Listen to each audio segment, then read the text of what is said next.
मित्रहो, केवळ महाराष्ट्राच्याच नाही तर संपूर्ण देशाच्या राजकारणावर परिणामकारक ठरणाऱ्या सुप्रीम कोर्टातल्या शिवसेनेच्या खटल्याचा निकाल आता अगदी दृष्टीपथात आलेला आहे, अंतिम टप्प्यात आलेला आहे. अर्थात हा निकाल लवकर यावा अशी सगळ्यांची अपेक्षा आहे. गेले 2-3 वर्षापासून या अपेक्षेशिवाय आपण दुसरं केलंय काय हो? पण मागचे काही अनुभव जर पाहिले ना तर पुढं नक्की काय होईल हे निश्चितपणे तसं कोणालाही सांगता येत नाही सांगता येत.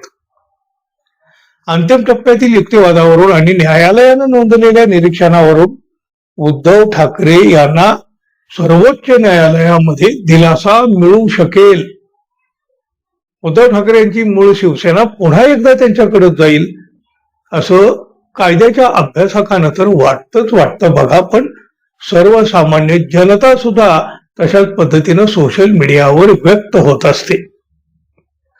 खरी शिवसेना ही उद्धव ठाकरे यांचीच असून ती त्यांनाच मिळायला हवी अशी अपेक्षा सोशल मीडियावरून व्यक्त होत असते. आणि बघा, ही अशी अपेक्षा, तशी इच्छा व्यक्त करणाऱ्याची संख्या अत्यंत लक्षणीय आहे. खरं तर ती सर्वाधिक आहे म्हणावं लागेल. क्वचितच नकारात्मक असतात, नाहीतर 90, 95, 98% सगळ्या कमेंट उद्धव ठाकरे यांच्या बाजूने गेलेल्या आहेत. सर्वोच्च न्यायालयातील अंतिम सुनावणी अंतिम टप्प्यात आल्यामुळं राजकीय वातावरण तर आता तसं जरा गरमागरम तापलेलं तर दिसू लागलेलं आहे, आणखी तापायलाही लागलेलं आहे. आणि अशातच प्रसिद्ध ज्योतिषाचार्य पंडित राजकुमार शर्मा यांनी टाइम महाराष्ट्राला एक मुलाखत दिली. ग्रहाची चाल आणि नक्षत्र यांचा राजकीय घडामोडीवर कसा प्रभाव पडतो आहे या संदर्भामध्ये ही मुलाखत होती. या मुलाखतीमध्ये त्यांनी अनेक धक्कादायक आणि खळबळजनक असे खुलासे केलेले आहेत. अर्थात अशा प्रकारच्या भविष्यवाण्या, ज्योतिष किंवा बाकीचं यावर कोणी किती विश्वास ठेवावा की न ठेवावा हा ज्याचा त्याचा भाग आहे. आम्ही तर याबाबत कुठलाही दावा करीत नाही, हे आधी लक्षात घ्या. आणि मग काय भविष्यवाणी आहे त्याच्याकडे आपण जाऊया. देशातला वाढता असंतोष, सर्वोच्च न्यायालयामध्ये सुरू असलेला शिवसेना पक्ष आणि चिन्हाचा खटला, त्याचबरोबर पंतप्रधान नरेंद्र मोदी आणि उपमुख्यमंत्री एकनाथ शिंदे यांचं राजकीय भवितव्य यावर पंडित राजकुमार शर्मा यांनी ग्रहांच्या आधारावर सविस्तर अशा पद्धतीने एक भाकीत वर्तवलेला आहे. आपण म्हणजे एकनाथ शिंदे यांच्या बाबतच पहिलं लक्षात घेऊया. हे पंडित शर्मा म्हणतात, सध्याच्या खळबळजनक राजकीय घडामोडी मागं ग्रहांची भयंकर दशा कारणीभूत आहे.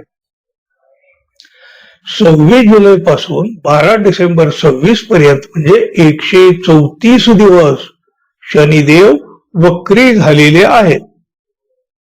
शनी हा ब्रह्मांडीय न्यायाधीश आहे, पाप आणि पुण्याचा न्याय तो करतो. या 134 दिवसाच्या काळात ग्रहांचा नकारात्मक प्रभाव अधिक तीव्र होणार आहे आणि राजकीय क्षेत्रातील बड्या नेत्यांना आणि पक्षांना मोठा फटकाही बसणार आहे.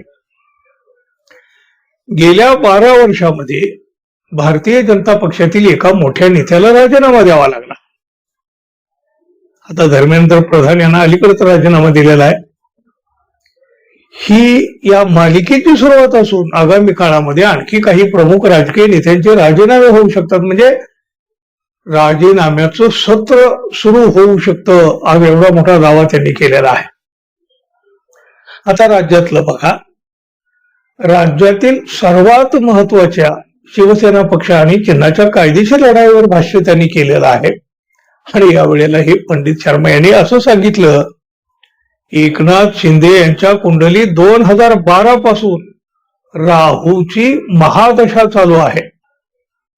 त्यात आता सूर्याची अंतर्दशा सुरू झाली आहे. राहू सूर्याची ही युती कुंडलीत एक प्रकारचा गृह दोष निर्माण करते. त्यामुळं शिंदे गटाला कायदेशीर खटल्यात किंवा राजकीय निर्णयात एखादा मोठा धक्का बसू शकतो. सर्वोच्च न्यायालयामध्ये प्रलंबित असलेल्या 2 मुख्य प्रश्नापैकी पक्ष कोणाचा आणि चिन्ह कोणाचं, यापैकी किमान एका प्रश्नाचा निकाल उद्धव ठाकरे यांच्या बाजूने लागण्याची स्पष्ट शक्यता या पंडित शर्मा यांनी वर्तवली आहे. मात्र असं जरी असलं तरी एकनाथ शिंदे यांच्या कुंडलीतील राहूचा प्रभाव 2030 पर्यंत मजबूत असल्यामुळं त्यांना दीर्घकाळ सत्तेपासून पूर्णपणे दूर ठेवणं कठीण असल्याचंही त्यांनी नमूद केलेलं आहे.